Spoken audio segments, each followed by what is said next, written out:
53刻已到，行刑！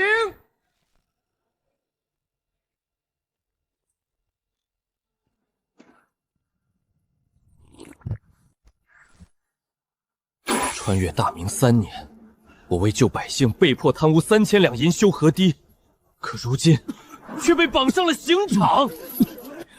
年儿是为师连累了你呀，那3000两银子的罪名我都揽了，可他们还是抓了你。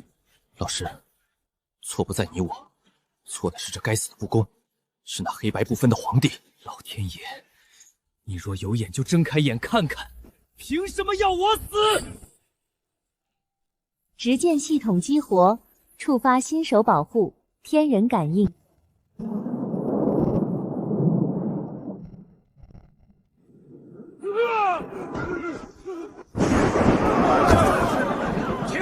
停下！今日不宜见血。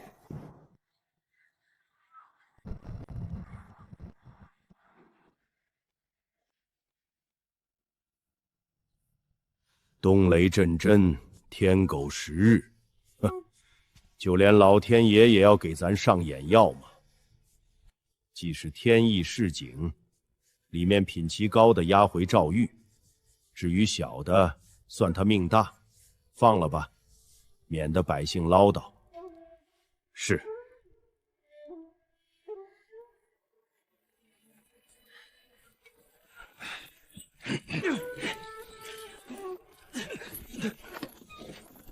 老师，过年走，回老家种地，别回头。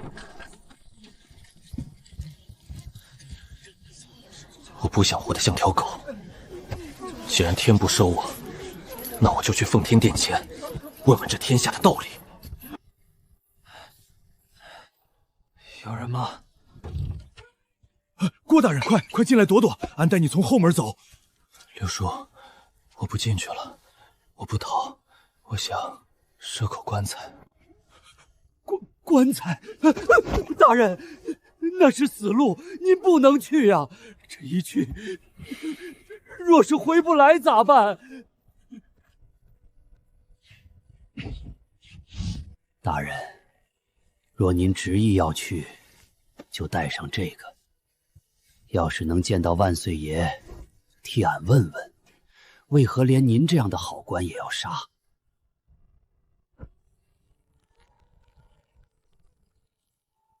好，若我回不来，便一去不回。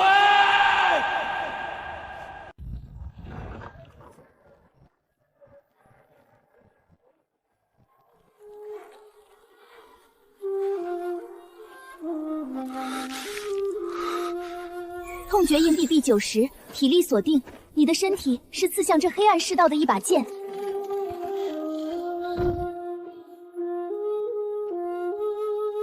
郭年，你还要疯到什么时候？李青山拿命换你一条活路，你现在却拉着棺材去送死。老师想让我活，是因为他觉得这世道需要好人。我想让老师活，是因为我觉得这世道不能冤枉好人。我们师徒俩都是笨人，只有这一种笨办法。站住！皇宫禁地！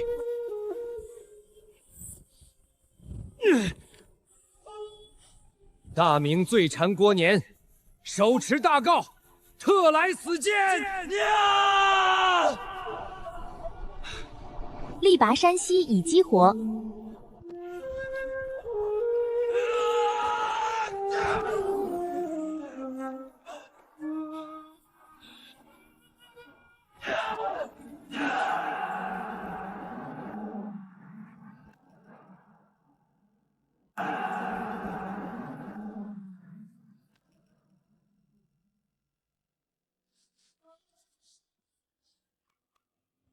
登闻谷，这谷多少年没响过了？江营，去看看，是哪里的百姓遭了灾，还是哪个狗官鱼肉乡里？父皇，儿臣2号要去兵部核对粮草，顺道去看看吧。这么冷的天，别让百姓在外面冻坏了。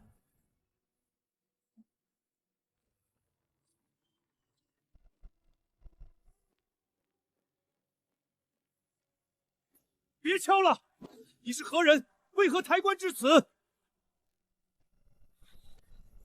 罪臣郭年，居戎县城，今日特来死见。先给他披上，别没等到见父皇，先冻死在这儿。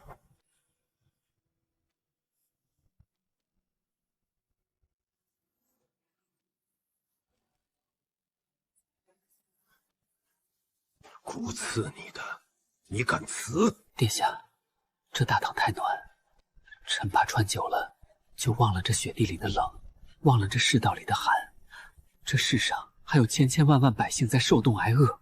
臣今日来不求暖身，只求见驾。你等着，姑去回禀父皇。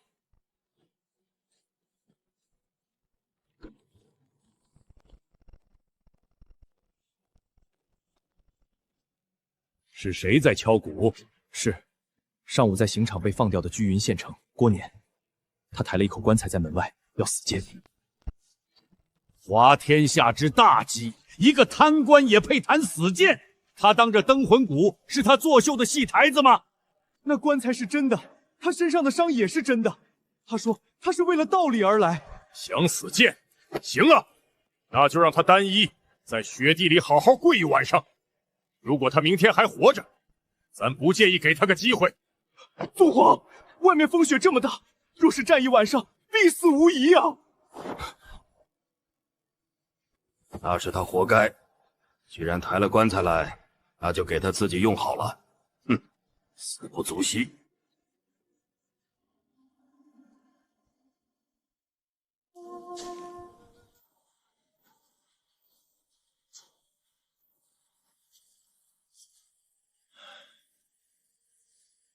父皇有旨，命你明日再觐见。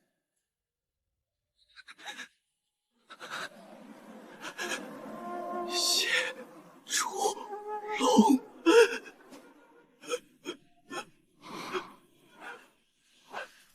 这雪太大了，你若想活到明天见驾，就睡在棺材里避一避风雪吧。这是父皇的恩典。殿下，臣谢恩典，但这棺材臣睡不得。臣若进了棺材，就是服了软，这公道就再也讨不回来了。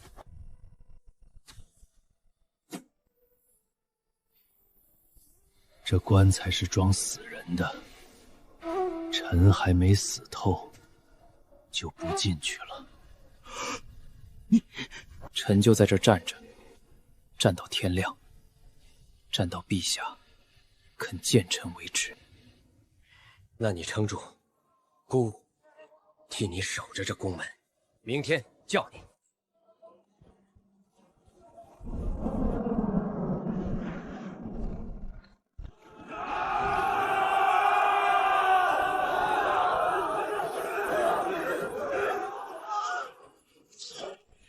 退后，再敢往前一步，杀无赦！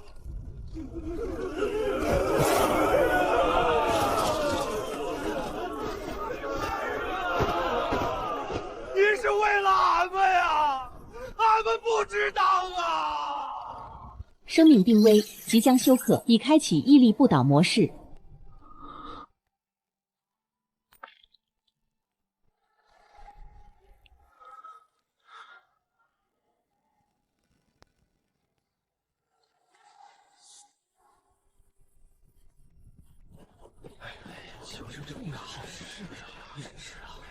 赵大人，听说您以前在居营任职，这疯子您认识吗？嗨，半个同县，不熟。真没想到他竟然贪污受贿，令人唏嘘呀！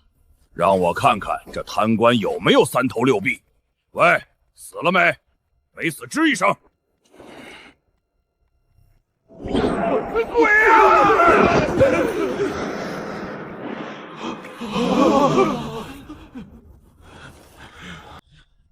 百官进殿！快去禀报父皇，郭年他还活着。父皇，他还活着。那个拉棺死谏的郭年没死。活着就活着吧，怎么，你还想让朕给他颁个抗动奇才的牌坊不成？父皇，此人意志之坚，世所罕见，百官被其气势所慑，竟无一人敢直视。他若非有滔天正气，怎能做到这一步？郭年未必是真贪，儿臣恳请父皇见他一面。彪儿，你太年轻，这世上之人为了活命，什么戏演不出来？不是装的，那是真正的死志。好，朕倒要看看，在朕的杀威棒下，他能撑多久。传朕口谕，宣居庸县丞郭年进殿觐见。宣居庸县丞郭年进殿觐见。解除冰冻状态，恢复基础能动力。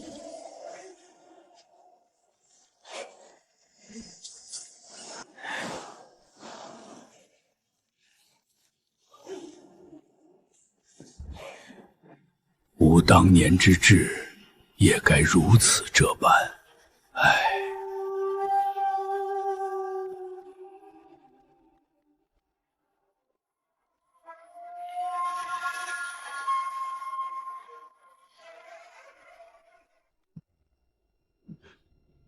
大胆罪臣，祭见天颜，为何不跪？跪下！蔑视皇权！蔑视皇权！还不速速跪下请罪！臣跪天跪地跪父母，跪过饿死的灾民，跪过恩师，但今日在这奉天殿上，臣跪不得。放肆！你想造反不成？臣不跪，是因为臣觉得如今这朝堂黑白不分，是非不明，清官在狱中受刑，庸官在殿上狂吠，如此昏贵之朝堂，不配受臣这一跪。好，好，好，骂朕昏聩。棺材都备好了，看来你知道自己死不足惜，一个贪官也配跟朕谈规矩。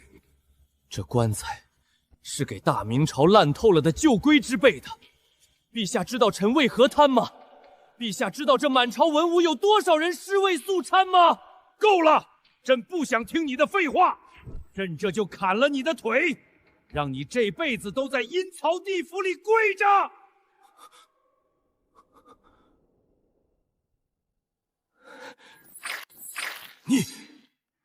陛下杀得了一个郭年，杀得尽这天下贪宴吗？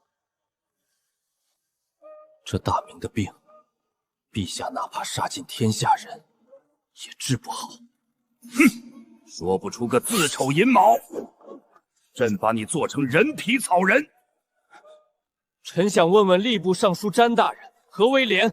识君之路，忠君之事。两袖清风便是廉，中饱私囊便是贪。詹大人，您这官袍是苏杭搜筹值50两，腰间蓝田玉带值300两，早膳燕窝鱼翅不下10两，可大明正二品月俸不过几十两。请问詹大人，您的钱是从天上掉下来的？你和血口喷人，够了！朕让你说大明的病，不是让你攀咬铜莲。这便是大明的病，这便是陛下亲手种下的病根。陛下，此人妖言惑众，罪不容诛啊！陛下痛恨贪官没错，可官也是人，也要养家糊口。您定下的7品月俸7顿5等，还要折色发大明宝钞，这点钱连买米都费劲。臣为官3年，没买过一件新衣，恩师病重，连抓药钱都出不起。臣也想做清官，可清官没法活。陛下，您是个吝啬的东家，您给的俸禄养不动贪官，也供不起清官。您不是在治贪，您这是在逼良为娼。陛下若不给天下官员留半生生路，则今日杀一郭年，明日复有李年、张年。大明贪墨愈张愈势，如野草焚而逢春。盖因贪腐之根，非在臣工心术，而在陛下亲手所铸之困局也。逼良为娼，好得很。朕给的俸禄足以温饱，是你们自己想要锦衣玉食。这贪欲是骨子里的坏，与制度何干？朕用重罚杀贪官，就是啄木鸟捉虫，捉一条少一条，大明这棵树才能活。陛下把严刑治法比作啄木鸟，可陛下想过没有？啄木鸟既是树医，也是树匪，一派胡言。虫子若在树心，它会把树皮啄烂，树干啄空。这位大人，您去年经手的案卷，可敢有一字错漏？微臣不敢，微臣哪怕熬夜呕血，也不敢错一个字，生怕被定欺君之罪呀。现在的官场人人自危，多做多错，不做无错。为了保命，大家只能当磕头虫。您是用重康杀了贪官，可您也杀死了官员们为国为民的心。您把树干都啄空了，这大明朝还能经得起几场风雨？巧舌如簧，说1000道1万，你贪的3000两银子在何处？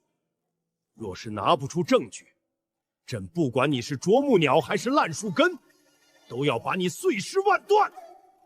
陛下想要证据？这上面记着微臣3年贪污的每一笔银子，以及他们的去处。呈上来。收买路钱200两，购棉衣陈米，冻死3人，救活2862人，自留0两。恩师母病重，私挪库银3两，借高息贷上欠粉息82两。微臣是个贪官，微臣认罪，但这3000两，微臣没有1文钱花在自己身上。臣那间破县衙后院只剩一个空米缸，若查出有1文入私囊，臣自己爬进这棺材里。好家伙，这账做的比户部还轻，这小子是个爷们儿，咱老蓝服气。好一个0两！蒋营，派锦衣卫去居云县给朕查，若有一字虚言，诛9族。拖下去，关进诏狱，严加看管。真相大白前，他不许死。谁让他死了，朕让谁陪葬。陛下，您可以查，但您要记得，这天下的道理不是杀出来的。您不改这杀人制度，大明必亡。郭大人，想睡干草铺还是尿桶边，全看诚意。没诚意，兄弟们帮你松松骨头。银子没有，只有这一身硬骨头。你要是想要，尽管拿去熬汤吧。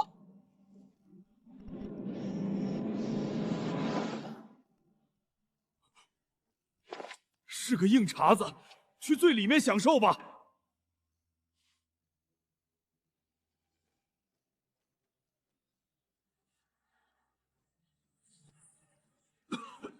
言儿，你怎么还是进来了？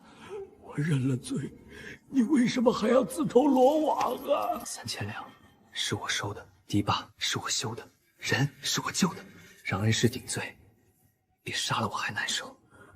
老师，您觉得我是来送死的？不，我是来生的。我要把这大明朝的天捅个窟窿。我要让朱元璋亲眼看看，他引以为傲的组织把天下祸害成了什么样。老师做不到的事，徒儿帮您做。滚！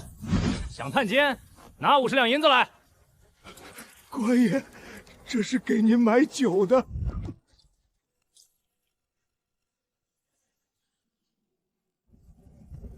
当兵退下来的，这碗粥送给谁？郭年郭大人，他是为了我们才被抓的。你们走吧，这粥我替你送。探监了，是淮西勋贵还是浙东文官？郭年背后肯定有人指使。陛下，不是官员勋贵，是城南几个祖籍金荣的平民，他们跪了半个时辰，送进去一碗粥，粥里只有半个咸鸭蛋，半个咸鸭蛋。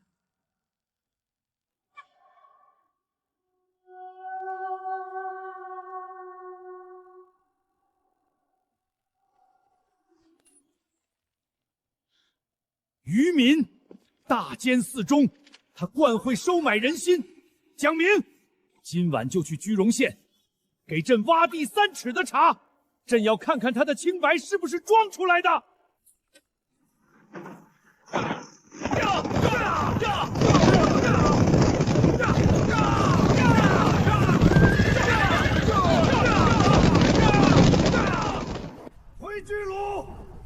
万民伞，写血书，几万张嘴一起喊冤，震动京城，换咱们帮郭大人主持公礼。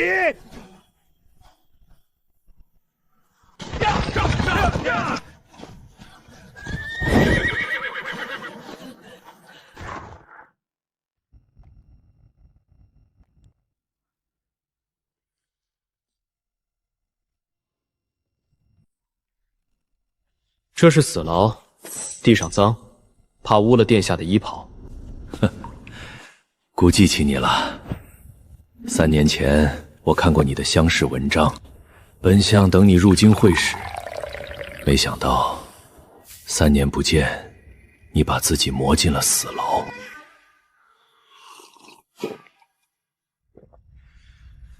殿下惋惜的是一个好苗子变成了贪官。姑不信你会贪，你脚底板上的老茧装不出来。可既然不贪，为何要收那3000两？沾上这贪字，在父皇那里就是死局。殿下，大明狱卒月俸不过1担，如今折发胡椒苏木，您让一家老小抱着香料啃吗？狱卒变坏，是因为他们想活。大明朝廷就像一架水车。陛下是造车人，他想让车永远转。可水车要转，轴承里得加润油，俸禄就是润油。陛下为了省钱，连一点油星子都不给，让这木头轴承干磨，干磨久了，轴断车毁。不是我们想贪，是这辆车已经快要烧起来了。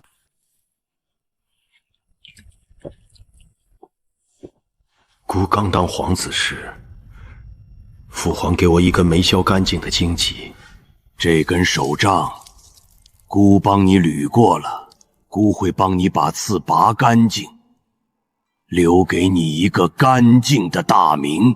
他突然从上往下一捋，整只手血淋淋的。他说他会帮我拔刺，杀尽贪官，留个干净的大明。孤想行仁政，可每当孤想护住一人，父皇就会杀更多人，孤救不了你。殿下不软弱，但有些事您救不了，因为这病根子不在下面，而在上面。如果有一天轴真的断了，别怪木头不结实，是造车的人太吝啬了。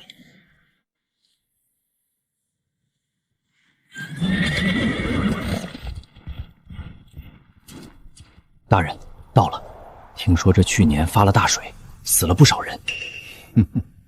死了不少人，刚遭大灾的地方哪来这么新的路？这郭年果然是巨贪，拿民脂民膏粉饰太平，把他的牢底扒光，我看他还硬不硬得起来。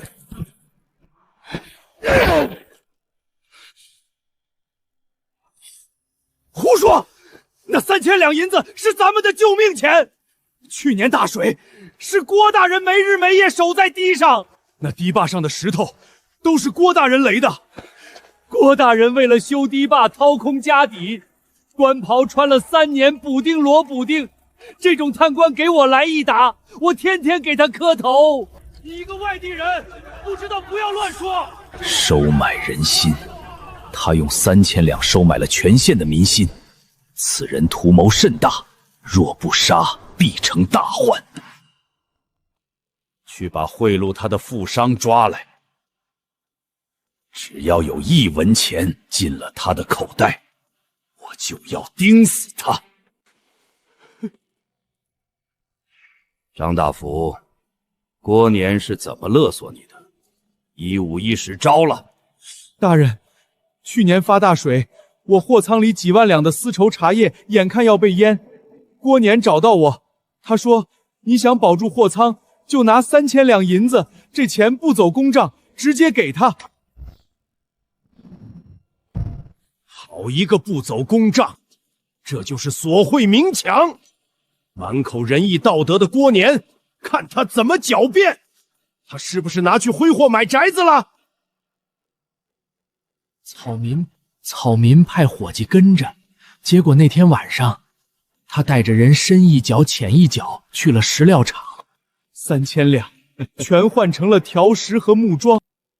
第二天一早，几百号民夫在打桩修堤。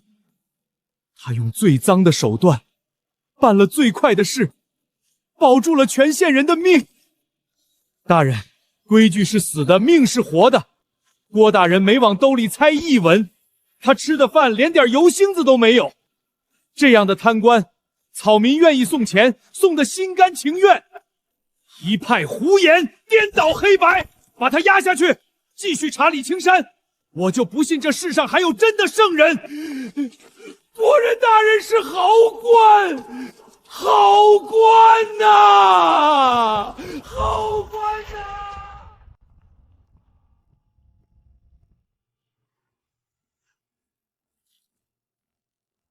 过年，你的好日子到头了。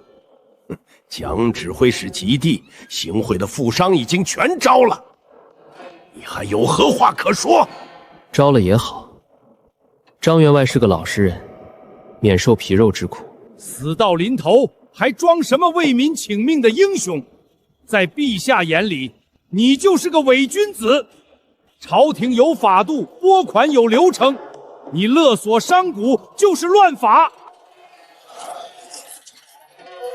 詹大人，假设现在赵玉着了火，您是先找水桶救火，还是先跑去工部办一张取水许可证？自然是先救火，事急从权。好一个事急从策！去年巨婴大水就是火烧眉毛，我要是守着您的规矩等拨款，3万户百姓早喂了鱼。你不能脏了手。我不怕脏。如果守规矩的代价是3万条人命，那这规矩就是杀人的刀。您爱惜羽毛，怕担责，可以眼睁睁看百姓死，然后写折子说天灾无情。但我跟您不一样。回去告诉陛下，他杀的不是一个贪官，他杀的是大明朝廷最后一点敢做事的胆子。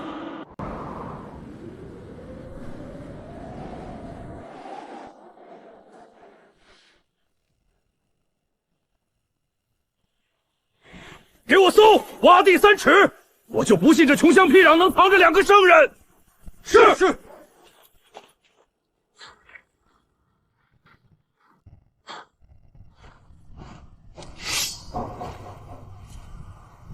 给我搜，哪怕一个铜板也要找出来。是青山回来了吗？京城来的，李青山犯了事，我们来查抄家产。大官好，我儿没事吧？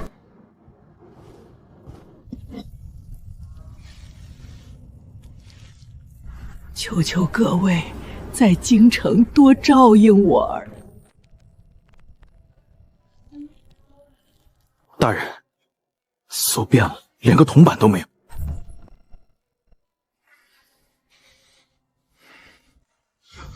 走，去郭年那里。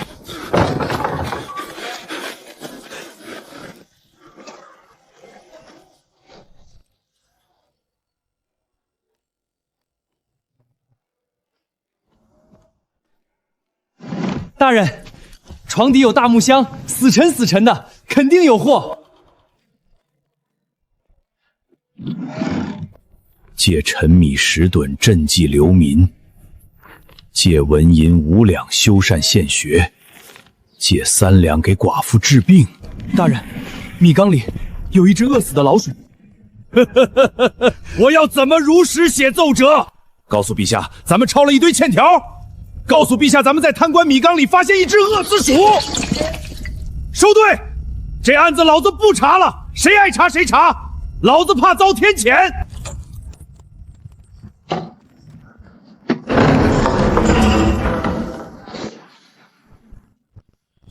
过年，朕来送你最后一程。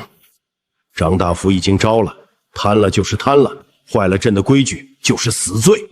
规矩，陛下，您的底线到底是为了维护冰冷的律法，还是为了天下百姓的活路？放肆！朕杀贪官正是为民除害。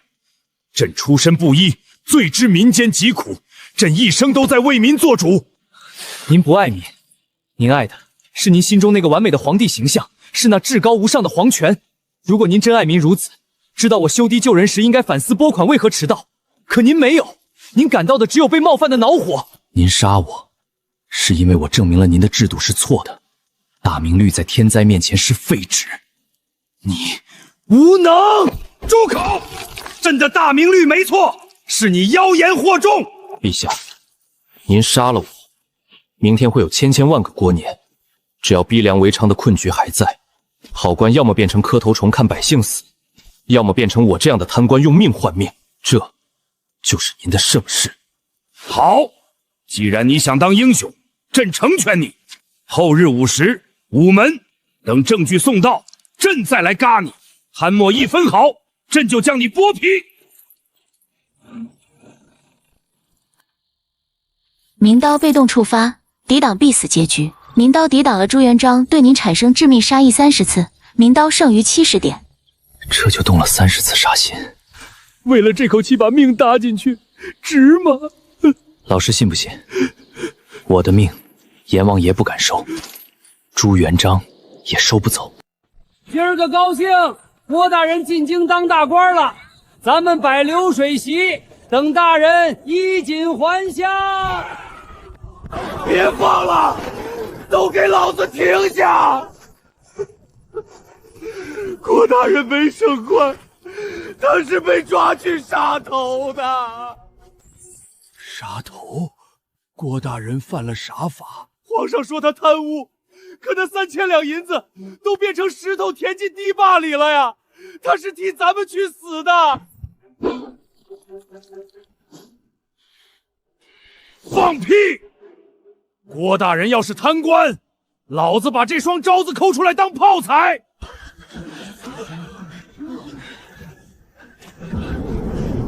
走，我们一起去圣定京救大人！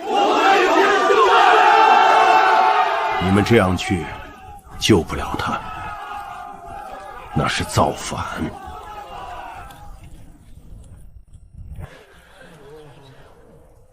皇上要的是礼，送万民伞吧，那是民心的象征，比圣旨还重。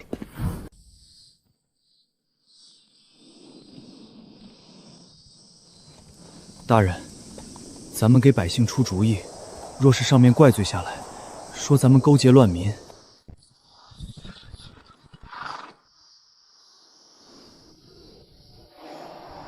赵虎，你爹娘是怎么没的？洪武8年大旱，知府怕担责，锁着粮仓不敢开。等批文下来，人早饿死了。郭年是个敢踹门的官，咱们当年都淋过雨，今天就给这帮百姓撑撑伞吧。驾！今天咱们什么都没看见，回京复命。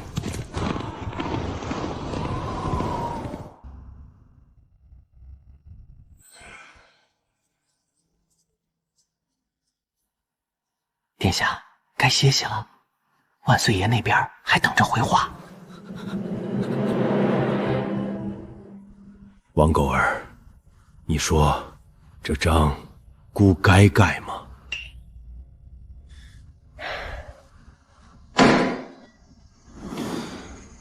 姑想救他，不仅仅是因为他有才，是因为他把姑这辈子不敢说的话全说出来了。一边是良心万民，一边是孝道皇权，这道题太难了。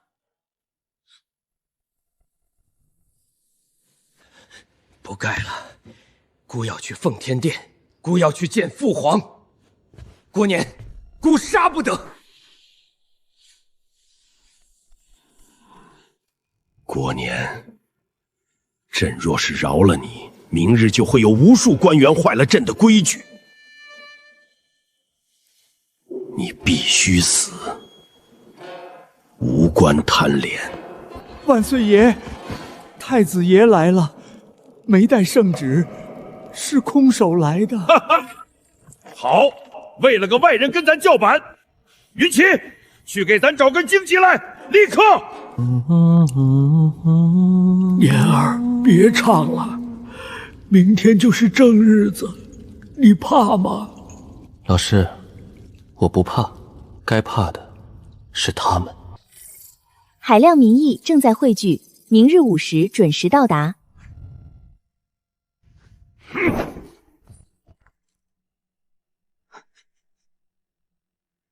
这皇位就是带刺的荆棘，朕现在杀人是在替你把刺捋干净。你干什么？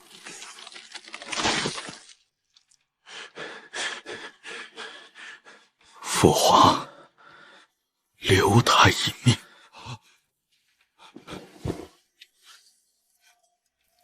传太医，快传太医！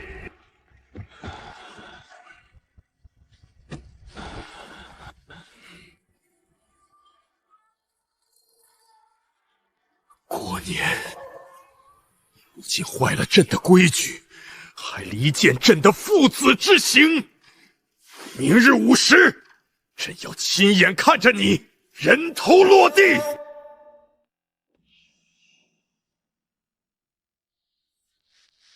时辰已到，蒋莹何在？回来了，证据呢？赃银呢？这是李青山家里的咸菜。臣去抄家时，他那瞎眼老娘以为儿子回来了，摸索着拿出家里最好的东西招待臣，就是这罐发霉的咸菜。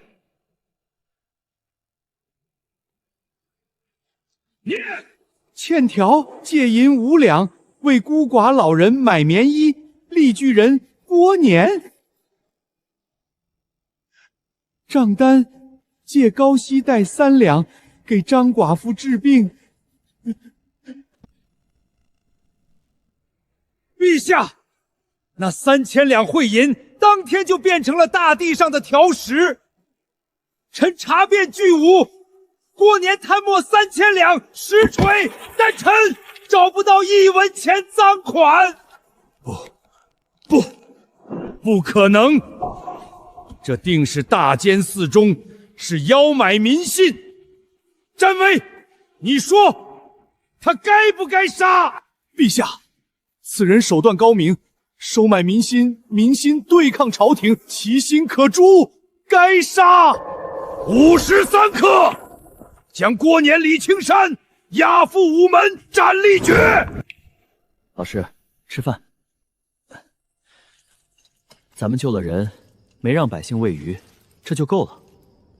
至于骂名，那是史书的事儿。对得起心，这断头饭就吃得香。吃完了就该上路了。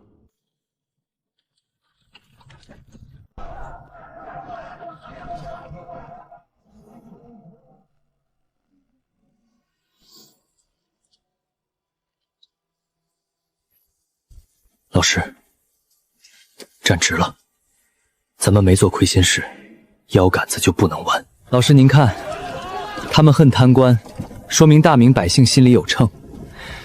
这股子劲儿若是用对了，就是大明的脊梁。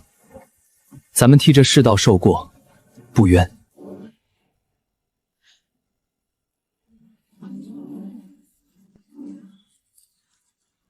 5时几刻了？回万岁爷，刚过1刻。父皇，蒋环带回他的铁证以明清白。一个让老娘吃盐菜的官，真的是贪官吗？住口！那是巨奸大恶，他在邀买民心，他在为你扎刺。不等了，传旨，5时2刻行刑，提前斩首。圣旨到。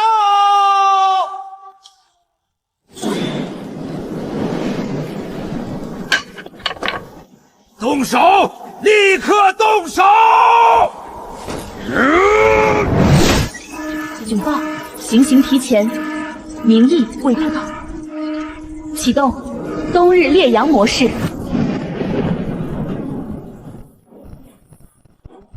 冬日暴晒，这是逆天而行啊！老天爷发怒了，这过年杀不得。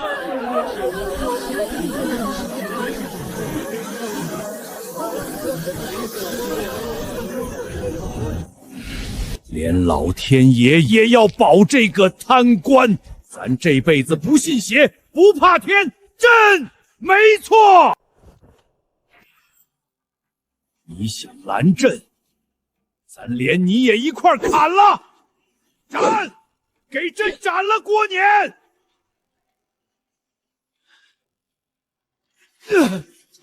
父皇，老天爷都在帮他，收手吧。这是天意，是民心啊！滚！在这大明朝，朕就是天。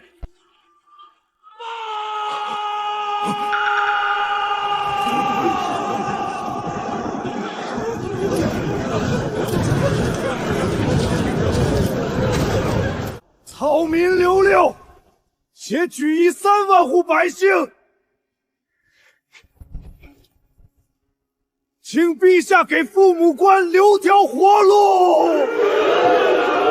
收买民心，他好深的城府，大奸四他把忠。口粮给我儿，自己饿晕在田埂上。他给老族修房子，他说不能让功臣流泪。请陛下开恩，重审郭大人。父皇，民心即天心，若杀他，大明的脊梁就断了。暂缓行刑，押回大理寺候审，3司会审。朕要把他剥皮拆骨，看看到底是大奸还是真情。来，罪臣郭年。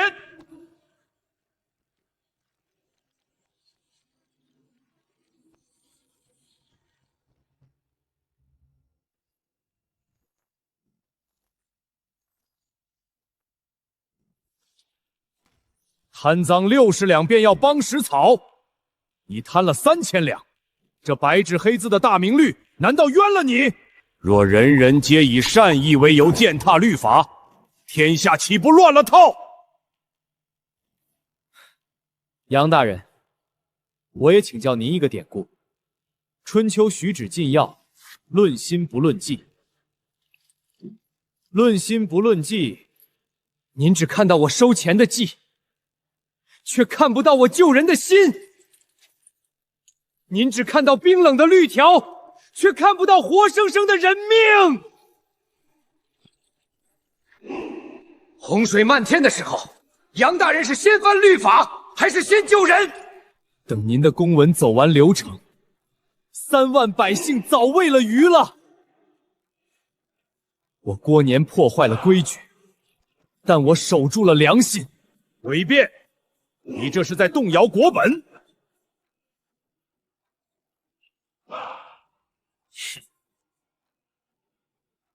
詹大人，您错了。真正的国本是民心。午门外那把破烂的万民伞，就是比大明律更重的铁律。民为贵，社稷次之，君为轻。法若失了民心，就是一张废纸。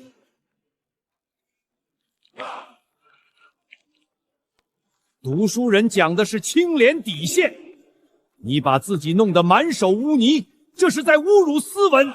袁大人，您这盆清水确实干净，可清水里养不活鱼。去年山东大旱，地方官没钱没粮，守着您的清廉底线，眼睁睁看着百姓饿死，这就叫好官，这就叫清流。这世道病了，你们是一群穿着白衣服在泥潭边看热闹的人，谁跳下去救人，谁就是脏的；谁站在岸边干看，谁就是清高。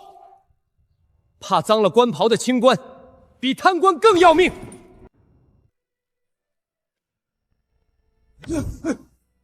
陛下爱民如此，大不敬。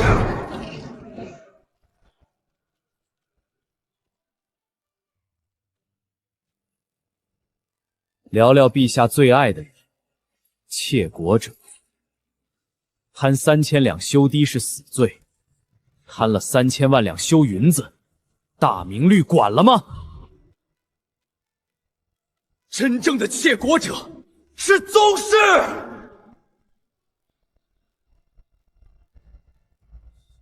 是陛下分封到各地的亲儿子们。秦王在西安强占民田，晋王在太原圈地望母。文臣贪60两食草，宗室贪100万两却罚酒3杯，这就是公平吗？住口！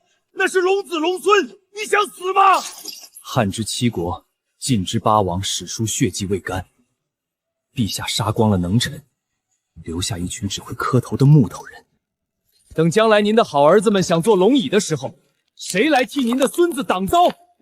这大明天下，到底是姓朱还是姓朱王？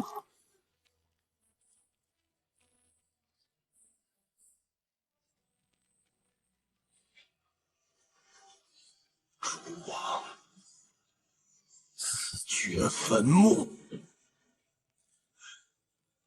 夫人回宫。陛下，您赢了皇权，却输了未来。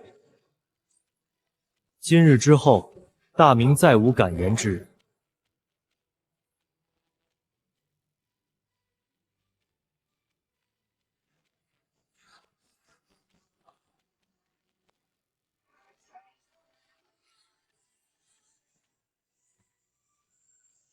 走了，陛下竟然认怂了。退堂！系统，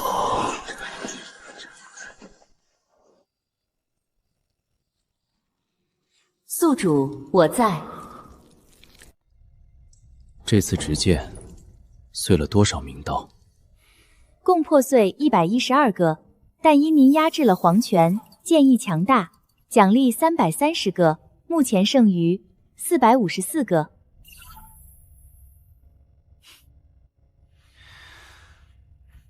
朱元璋对我动了100多次杀心，却又给我送了这么多保命钱，咱们还真是相爱相杀。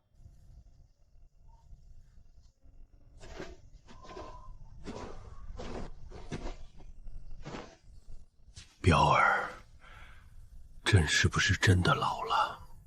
郭年说朕在自掘坟墓，你说实话，朕真的错了吗？父皇，您没错，但法若太硬，硬到伤了人心，或许也该变一变了。父皇不信，不如去看看那些被伤了心的人。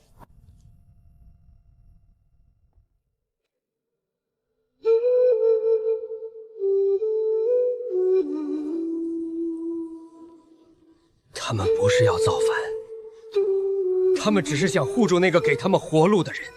人心是热的，您给一点温暖，他们就把命交给您。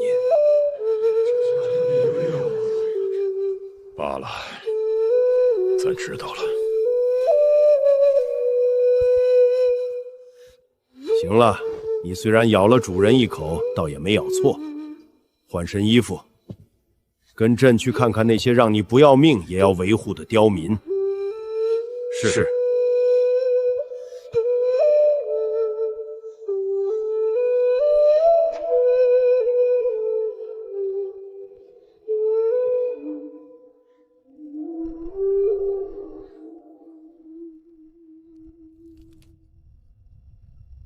老人家，这郭年可是收了3000两银子的贪官，你们还供他？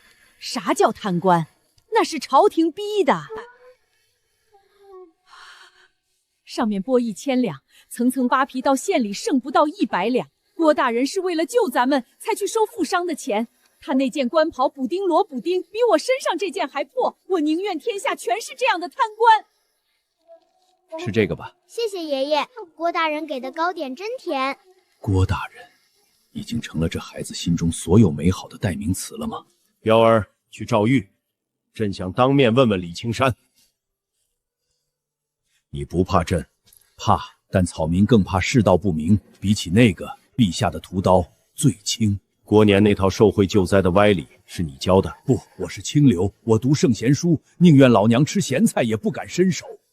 我是山，守着清明一动不动。郭年是水，能清也能浊，大水来了，山挡不住，只能看着百姓受苦。可郭年这潭水，他能把自己弄脏，混进泥沙里，变成救命的堤坝。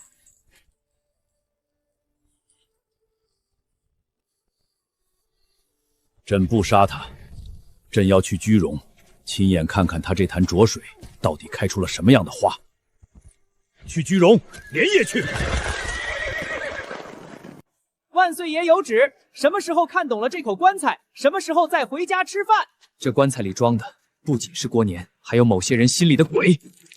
只要大明还有贪官，这棺材盖就永远合不上。这路修的比京城的还好，谁征的徭役？徭役？郭大人说了，来干活的管饭发工钱。我家二小子干了1个月，挣了1两银子。给工钱，修路给工钱，他哪儿来的钱？那晚雨大的天斗了一样，郭大人就站在这决口上，说我是朝廷官，滴塌了先淹死我。他累得吐血，一口心头血喷在这石缝里，至今洗不掉。是血。父皇，他不是在修堤，他在修大明的江山。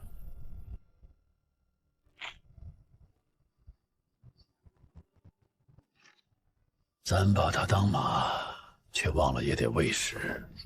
郭年贪了，是因为他想做事，可咱没给他钱，大明律没给他活路，他把自己弄脏了，是为了救人。不杀了，不但不杀，咱还要用他当手术刀，治治这大明的顽疾。至于那个贪污的罪名，咱替他担了，就当是咱欠他的俸禄。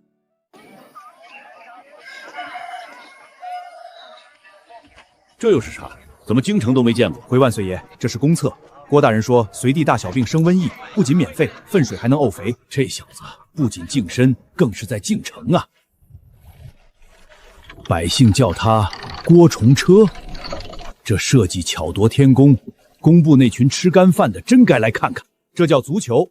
郭大人说，读书人不能只读死书，得有强健体魄，将来才能上马杀敌。好，大明读书人若都有这股气，朕还愁什么江山不稳？彪儿，你看这巨宁，郭涵是块璞玉，将来能当你的萧何、张良。回京，朕要重用他。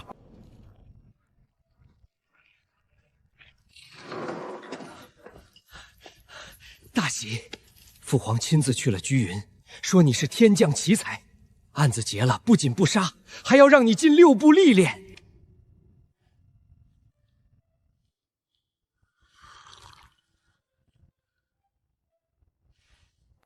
微臣不想入阁，只想回居云继续当那个7品芝麻官。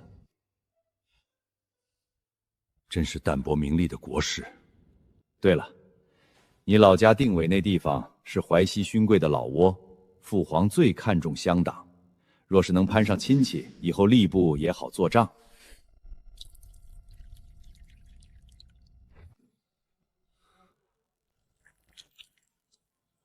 系统，帮我伪造个家谱。不支持伪造证件、篡改档案，请宿主自行解决。fuck， 回旋镖真的扎到我眉心了。指挥使，查到了，郭年田的籍贯、年龄跟巨贪郭桓那个失踪3年的远房侄儿郭念完全吻合，而且郭念的生父当年也是因为贪污被太祖爷砍了头的。